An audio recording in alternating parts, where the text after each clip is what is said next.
Real estate crash होने की 5 वजूहात हैं। खौफनाक वजूहात और हकायक पे मबनी वजूहात लेके आया हूँ।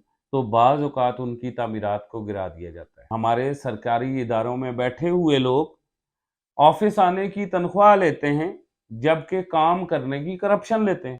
MZS TV सब्सक्राइब करें। यहाँ आपको रोज़ाना की बुनियाद पर आपकी प्लॉट की ताज़ा तरीन अपडेट और प्रॉपर्टी मार्केट के उतार चढ़ाव की खबरें मिलेंगी।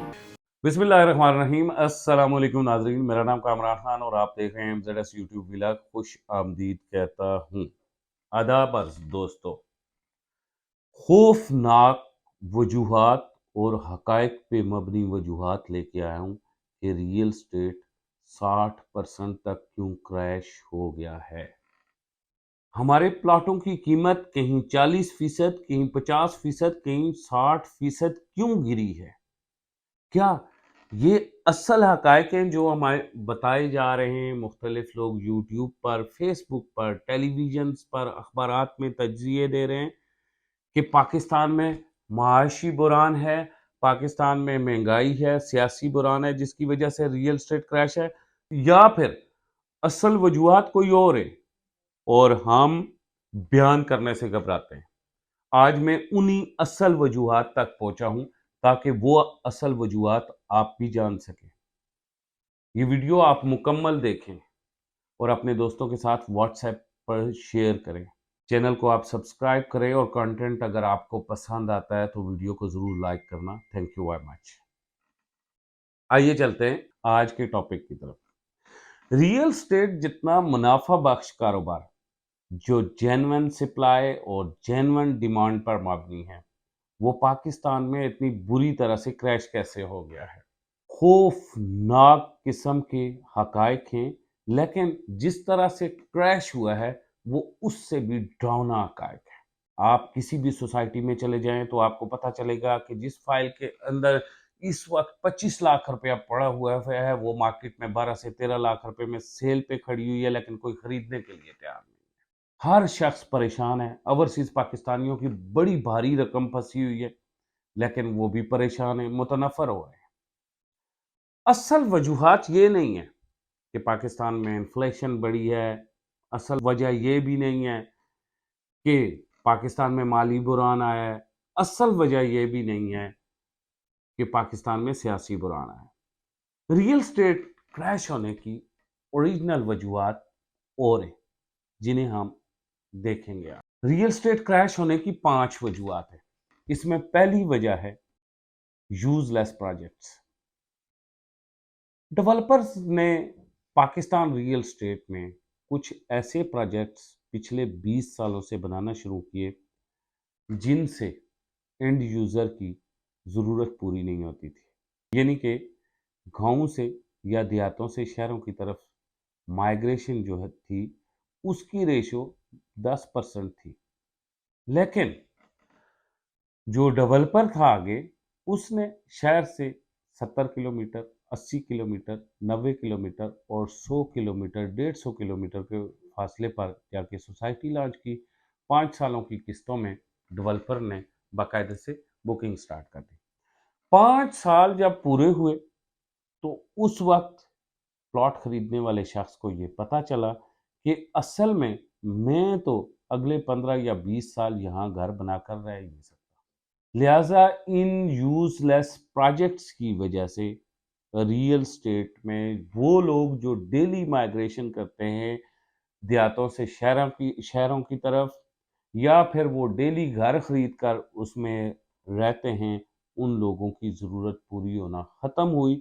लिहाजा ये यूजलेस प्रोजेक्ट वो कस्टमर की नीड ही नहीं रहे कि वो ख़रीदते।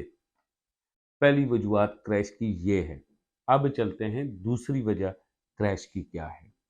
आपने देखा होगा, अपने आप जिस भी शहर में रहते हैं, कराची में रहते हैं, लाहौर में रहते हैं, रावलपिंडी में रहते हैं, इस्लामाबाद में, कोयटा में या पेशावर में, कि आपके शहर में इस वक्त सैकड़ों फेक हाउसिंग सोसाइटीज है। अगर आप पंजाब की बात करें तो आप हैरान हो जाएंगे। कमोबेश 4000 फेक हाउसिंग सोसाइटीज पंजाब में मौजूद है। आइए चलते हैं दूसरी वजह की तरफ। सेकंड जो वजह है वो ये है कि आपने देखा होगा कि पाकिस्तान भर में फेक हाउसिंग प्रोजेक्ट के ढेर लगे। आप अगर रावलपिंडी इस्लामाबाद में रहते हैं, कराची में रहते हैं, कोयटा में रहते हैं, लाहौर में रहते हैं, पेशावर में रहते हैं, या फिर पाकिस्तान के किसी भी कोने में रहते हैं, तो आप देखेंगे कि आपके ज़िला में एक अथॉरिटी तो ज़रूर बनी हुई है, रेगुलेटरी अथॉरिटी रियल एस्टेट की, जैसे रावलपिंडी में आरडीए, इस्लामाबाद में सीडीए, कराची में केडीए, लाहौर में एलडीए, लेकिन वहाँ सिर्फ और सिर्फ कागज़ों की हद पर तक काम हो रहा है, और शहर में, हर शहर में दर्जनों नहीं, सैकड़ों नहीं, हज़ारों गैर कानूनी प्रोजेक्ट्स बन रहे हैं। ये गैर कानूनी प्रोजेक्ट्स के अंदर फेक प्रोजेक्ट्स जो हैं, इनमें असल में ज़मीन का सिरे से कोई काम नहीं, ये फाइलों के ऊपर काम करते हैं, और इनका शिकार बड़े पैमाने पे रियल एस्टेट में इन्वेस्टमेंट करने वाले लोग होते हैं, और यही लोग जब 1 से 2 मरतबा तल्ख तजर्बा करते हैं, कड़वा घूंट भरते हैं, तो तीसरी मरतबा ये रियल एस्टेट से मुतनफ़र हो जाते हैं और कोई दूसरा ज़रिया माश तलाश करते हैं, लेकिन रियल एस्टेट के अंदर नहीं आते। इसके अलावा जो रियल एस्टेट के क्रैश होने की तीसरी वजह है वो गैर कानूनी हाउसिंग सोसाइटीज़ हैं। फेक हाउसिंग सोसाइटीज़ के पास तो सिरे से ज़मीन मौजूद नहीं होती, या फिर 10, 15, 20 कनाल ज़मीन मौजूद होती है तो 20-25 हज़ार फाइल्स उन्होंने बेची होती हैं। लेकिन गैर कानूनी हाउसिंग सोसाइटीज़ के पास ज़मीन तो मौजूद होती है, लेकिन उनके पास एनओसी नहीं होती, और जब उनके पास एनओसी नहीं होता, वहाँ पे लोग कंस्ट्रक्शन करते हैं, तो बाज़ औक़ात उनकी तामीरात को गिरा दिया जाता है। बिल्कुल ऐसे ही जिस तरह पार्क व्यू सिटी लाहौर में हुआ। आपने देखा कि जहां 4.5 करोड़ रुपए का एक घर फरोख्त हो रहा था, वहां पार्क व्यू सिटी लाहौर के पास एनओसी नहीं था, जिसकी वजह से वो तमाम के तमाम घर हुकूमत पाकिस्तान ने मस्मार किए, लिहाजा उन लोगों को बड़े पैमाने पे नुकसान हुआ। ये गैर कानूनी हाउसिंग सोसाइटीज़ के आदाद शुमार अगर देखें पाकिस्तान रियल एस्टेट में, तो ये भी बड़े हैरान कन है।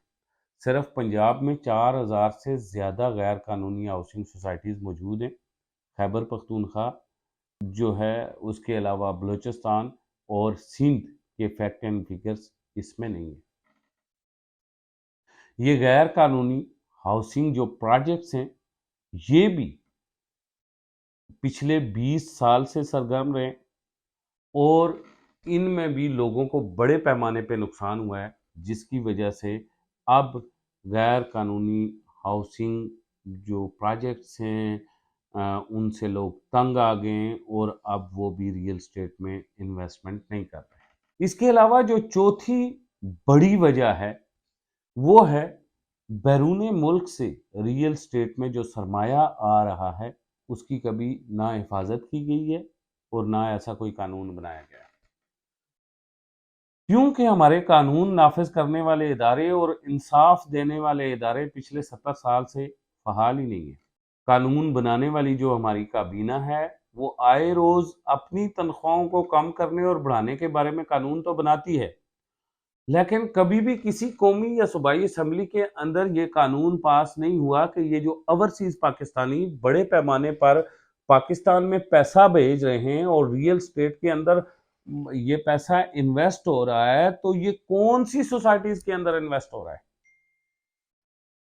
क्या उन सोसाइटीज के एनओसी हैं, और अगर नहीं हैं तो उन लोगों के सरमाए को कैसे महफूज बनाया जाए, कौन कौन से कवानीन बनाए जाएं ताकि उन्हें नुकसान ना हो। लेकिन यहाँ तो कुछ ऐसा हुआ है कि पिछले 20 सालों में तकरीबन 80,000 प्लॉट्स डीएचए खा गया, डीएचए वैली की मद में। उसके बाद बैरियर टाउन तकरीबन 1,20,000 प्लॉट खा गया, जो बड़े ब्रांड के नाम, और इनमें भी बड़े पैमाने पे ओवरसीज पाकिस्तानीज हैं। और उसके बाद अगर छोटी मोटी फेक सोसाइटीज का हिसाब करें तो ओवरसीज पाकिस्तानियों के अरबों डॉलर یہاں پہ نقصان ہو چکے ہیں۔ لہٰذا اب آپ جس بھی اوورسیز پاکستانی سے بات کریں گے تو وہ بڑی سمپل جواب دیتا ہے کہ پاکستان میں ریئل اسٹیٹ میں انویسٹ کرنے سے بہتر ہے کہ ہم جہاں پہ رہتے ہیں یہاں کسی چھوٹی موٹی چیز میں انویسٹ کر کے اپنے پیسے کو محفوظ کریں۔ اب اگر ہم یہ چاہتے ہیں کہ پاکستان میں اوورسیز پاکستانی آئے اور انویسٹ کرے تو ہمیں یہ پتہ ہے کہ ہماری حکومت چاہے کسی بھی پارٹی کی ہو، وہ بالکل کسی قسم کے کوئی قوانین اوورسیز انویسٹرز کے لیے اسپیشلی ریئل اسٹیٹ میں نہیں بنا سکتی، کیونکہ ریئل اسٹیٹ ڈیولپرز کے ساتھ وزیروں، مشیروں اور پارٹیوں کے سربراہوں کی دوستیاں ہوتی ہیں، تحفے طائف لیتے ہیں، پیسہ بٹورتے ہیں، کرپشن کرتے ہیں۔ لہٰذا یہ صرف اور صرف ہم ریئل اسٹیٹ ایڈوائزرز اور ڈیولپرز اگر سمجھیں، لیکن کافی ناممکن ہے، لیکن ہم ریئل اسٹیٹ ایڈوائزرز کی یہ ذمہ داری ہے کہ ہم ان پروجیکٹس کے اندر لے کے جائیں ہر صورتحال میں اوورسیز پاکستانیوں کو جہاں ان کا پیسہ محفوظ ہو، وہ پروفٹ کمائیں، پروفٹ بنائیں اور اس کے بعد ہم پہ اعتماد کریں اور وہ انویسٹمنٹ کریں، کیونکہ حکومت مکمل طور پہ ناکام ہو چکی ہے۔ قانون اور انصاف نافذ کرنے والے ادارے بھی مکمل طور پہ اوورسیز پاکستانیوں کا اعتماد لینے سے ناکام ہو چکے ہیں۔ ہزاروں اوورسیز پاکستانی اپنے پلاٹس کی اور زمینوں جائیدادوں کے کیس لے کے عدالتوں میں بیٹھے ہوئے ہیں، فیصلے نہیں ہو رہے، اور کسی بھی ڈیولپر کے خلاف اگر کوئی بھی اوورسیز سنگل پاکستانی جائے گا کیس کرنے، پولیس اس کی بات ہی نہیں سنتی، کیونکہ ڈیولپر کے پیسوں سے تھانہ چل رہا ہوتا ہے۔ یہ بھی ریئل اسٹیٹ کی زوال پذیری کی ایک بڑی وجہ ہے۔ اور اگلی جب میں 5ویں وجہ بیان کرتا ہوں تو وہ بھی اس کے ساتھ ملتی جلتی ہے، وہ ہے کرپشن۔ پاکستان میں کرپشن کو عبادت سمجھ کے کیا جاتا ہے۔ ہمارے سرکاری اداروں میں بیٹھے ہوئے لوگ آفس آنے کی تنخواہ لیتے ہیں جبکہ کام کرنے کی کرپشن لیتے ہیں۔ یوں آپ یہ جو اتھارٹیز ہیں ان ریئل اسٹیٹ کے پروجیکٹس کو ریگولیٹ کرنے والی، ان اتھارٹیز کو اگر دیکھیں گے تو ان کے مالی اور چپراسی کے پاس بھی بڑی بڑی گاڑیاں ہوتی ہیں۔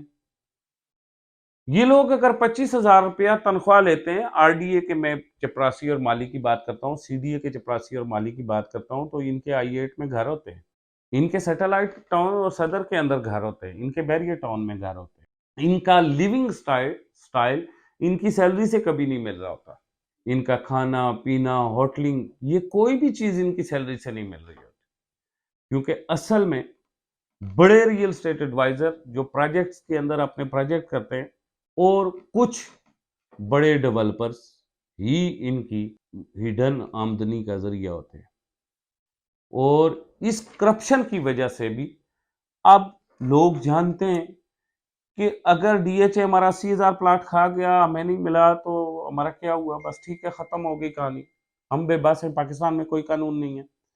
اگر بیریا ہمارا 1,20,000 پلاٹ کھا گیا، ہمیں نہیں ملا، ملک ریاض کے خلاف ٹی وی پہ خبر نہیں آتی، ملک ریاض کے خلاف آپ کسی اخبار کے پاس چلے جائیں خبر نہیں آتی، ملک ریاض کے خلاف آپ تھانے میں چلے جائیں بالکل FIR نہیں ہوتی، ملک ریاض کے پاس آپ سپریم کورٹ میں، چھوٹی موٹی کورٹ، جج وکیلوں کو چھوڑ لیں، آپ سپریم کورٹ میں چلے جائیں، سپریم کورٹ کا جج چیف جسٹس اس کے ساتھ رشتہ داری کر لیتا ہے، اس کے بیٹے کے ساتھ دوستی کر لیتا ہے۔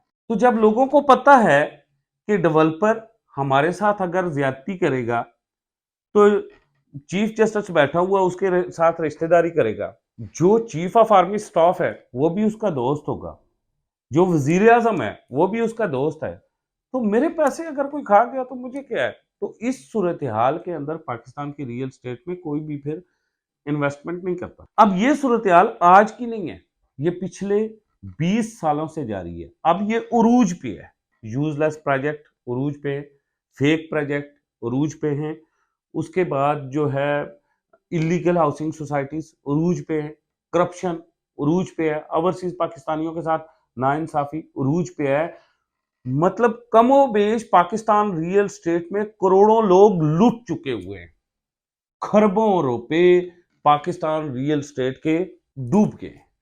اب اس کے بعد بھی ریئل اسٹیٹ کریش نہ ہو، ہم جب کوئی ہمیں کہتا ہے کہ جی پاکستان پہ یہ برا وقت آیا، تو ہم کہتے ہیں پاکستان پہ برا وقت نہیں آتا، کیونکہ وہ اسلام کے نام پہ بنا ہے، اور اب میرا خیال ہے ہم ریئل اسٹیٹ ایڈوائزر کو یہ کہنا چاہیے کہ پراپرٹی پہ برا وقت نہیں آتا، کیونکہ یہ کلمے کے نام پہ ہم کام کر رہے ہیں، باقی اس کے اندر کچھ نہیں رہا۔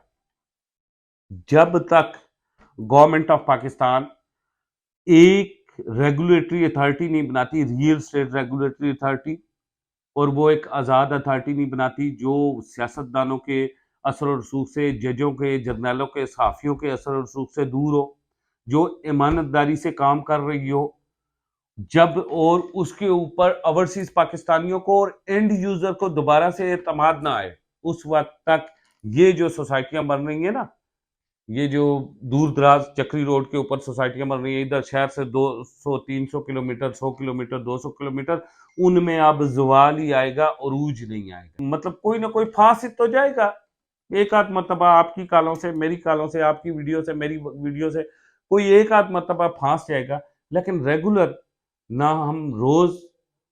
ہم کرکی لگا سکتے ہیں، اور نہ ہی روز چوہا سر دینے کے لیے آئے گا، جب تک پاکستان میں قوانین، اصول، عدالتیں، نظام نہیں بنے گا، اور پھر ریئل اسٹیٹ کی ریگولیٹری اتھارٹی نہیں بنے گی۔ اور یہ جو آر ڈی اے اور سی ڈی اے اور ایل ڈی اے بنے ہوئے ہیں، یہ بھتہ مافیا کے ادارے نہیں بنیں گے، یہ بھتہ مافیا بن گئے ہیں یہ ادارے، انہیں میں نہیں کہتا، یہ بھتہ مافیا ادارے جب تک ختم نہیں ہوں گے، اس وقت تک پاکستان میں ریئل اسٹیٹ کا برا ترین بحران ہوگا، کیونکہ لا قانونیت ہے، اور لا قانونیت کے جنگل میں ہمیشہ جو جس کو کھا جائے، پھر سارے جانور جنگل میں اپنی جان بچانے کی کوشش کرتے ہیں، کوئی بھی کسی ایکٹیویٹی میں جا کے حصہ نہیں لے۔